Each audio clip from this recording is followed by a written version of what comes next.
Magandang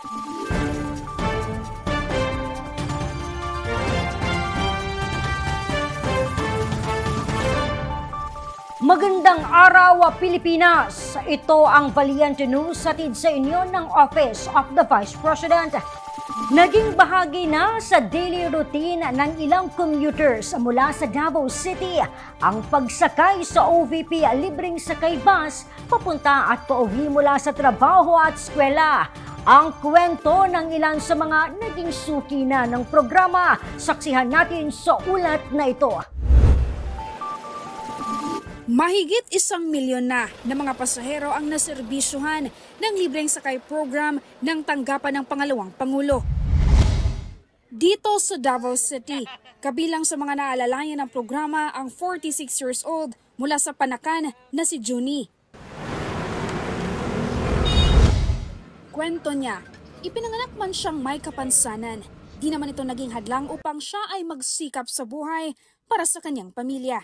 Yun nga lang, ang pagod niya sa trabaho ay nadadagdagan pa dahil sa mahabang oras na kanyang inilalaan para sa transportasyon. Dagdag pa dito, ang laki ng nababawas sa kanyang sahod dahil sa pamasahe.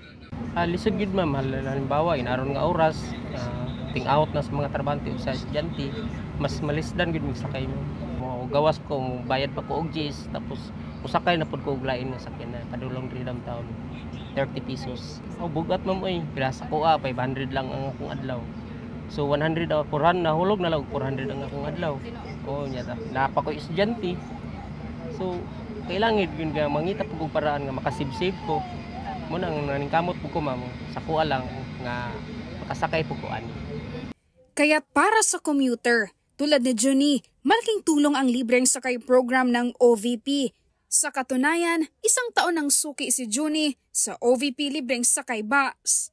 Okay man po diya ma'am, mas mayo ni siya nga naiin ani. Kay kami nga commuter, makasave po mi sa bisan duha lang ka adlaw kung maka-split mi og sakay. Dako kay ma-save na mo. Naging suki na rin ang programa si Joyce. Dahil may edad na, mahirap na para kay Joyce ang makipagsiksikan sa loob ng public utility vehicle tuwing pauwi mula sa trabaho. Nagrabe gyud kalisod.